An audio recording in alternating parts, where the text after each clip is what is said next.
अभी मैं बताने वाला हूँ आपको बहुत समरी में कि पीआरपी इंजेक्शन क्या होता है, कैसे लगाते हैं और कैसे काम करता है।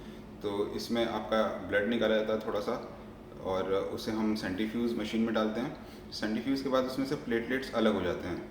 इन प्लेटलेट्स को हम एक इंजेक्शन में भरते हैं, और फिर इस इंजेक्शन से आपके स्कैल्प में जगह जगह पे कई पॉइंट्स पे हम इंजेक्शन लगाते हैं।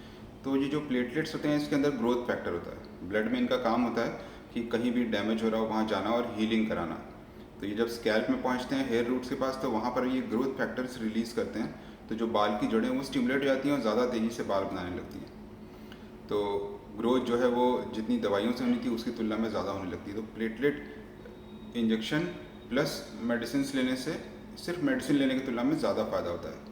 इसे बोलते हैं पीआरपी इंजेक्शन। इसका फुल फॉर्म होता है प्लेटलेट रिच प्लाज्मा, क्योंकि दरअसल जो हम लिक्विड लगा रहे हैं उसमें बाकी सेल्स नहीं है, सिर्फ प्लेटलेट है, इसलिए बोलते हैं इसको प्लेटलेट रिच प्लाज्मा। तो ये पीआरपी इंजेक्शन के लिए डॉक्टर तेलंग क्लिनिक विजिट कीजिए, हम लोग बताएंगे कि ये कैसे होगा। इसे कई सेशंस करने होते हैं, आप 15 दिन से 30 दिन में सेशंस ले सकते हैं। 6 से 8 सेशंस लेते हैं, 3-4 बार में आपको थोड़ा फ़र्क दिखना शुरू हो जाता है। तो अगर 1 महीने में 1 सेशन लेते हैं तो 3 महीने में आपको फ़र्क दिखना शुरू हो जाता है। जिन लोगों के बहुत रेजिस्टेंट स्कैल्प होता है, दवाइयाँ लेने के बाद भी असर नहीं दिख रहा होता, उनके लिए बहुत अच्छा होता है पीआरपी इंजेक्शन।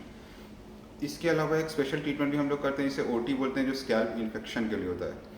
बहुत ज़्यादा अगर इन्फेक्शन है और पोर्स ब्लॉक्ड हैं, तो जब तक ये खुलेंगे नहीं, दवाइयाँ भी अंदर नहीं जाएंगी और ग्रोथ भी नहीं होगी। तो ओटी हम लोग करते हैं इसके लिए कि पोर्स ओपन हो जाए और बालों की ग्रोथ फास्ट हो।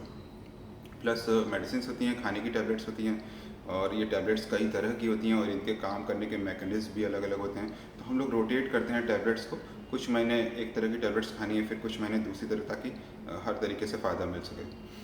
और इसके अलावा लोशंस होते हैं, हेयर सीरम, तो वो भी हम लोग 2 डिफरेंट सीरम यूज़ करते हैं। एक तो मिनॉक्सिल होता है, कभी कभी मिनॉक्सिल नहीं होता है, तो 2 डिफरेंट टाइप के और दूसरे सीरम्स होते हैं। और इनके कॉम्बिनेशन से इनमें से कुछ वासोडायलेटर होते हैं जो कि ब्लड फ्लो बढ़ाएंगे, कुछ ग्रोथ स्टिमुलेटर्स होते हैं, और एक चीज़ हम यूज़ करते हैं वो है मेडिकेटेड शैम्पू, क्योंकि जो यीस्ट इन्फेक्शन होता है स्कैल्प में, ये भी डिस्टर्ब करता है बालों की ग्रोथ को।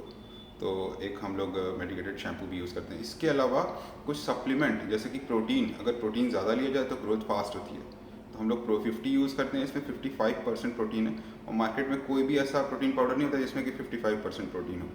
यहाँ तक कि वे में भी सिर्फ 50 ही होता है। और ये सोया प्रोटीन होता है, तो सोयाबीन वैसे भी बालों के लिए अच्छा होता है, तो इसलिए हम लोग यूज़ करते हैं सोया प्रोटीन, जो कि 50% है, प्रो 50।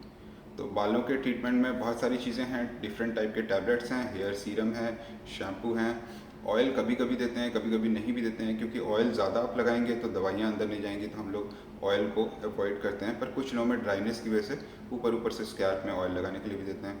फिर शैम्पू होते हैं, मेडिकेटेड शैम्पू, और सप्लीमेंट होते हैं।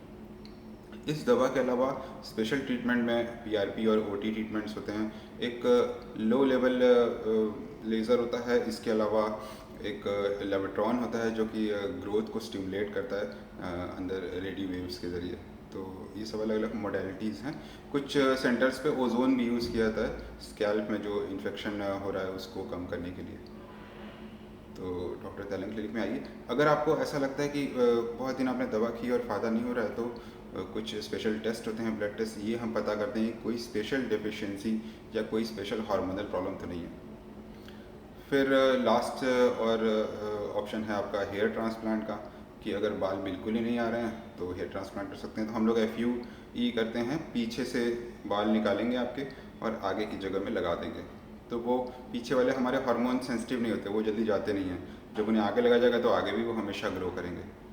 तो हेयर ट्रांसप्लांट में पीछे के हेयर आगे लगा दिए जाते हैं, और वो सालों साल तक वैसे ही बंधे रहते हैं। आगे से हेयर लाइन अच्छी आती है, अपीयरेंस इंप्रूव हो जाता है। तो ये बालों का ट्रीटमेंट मैंने पूरा समराइज़ कर दिया, कैसे दवाइयाँ और स्पेशल ट्रीटमेंट्स होते हैं। और ज़्यादा जानने के लिए हमारे यहाँ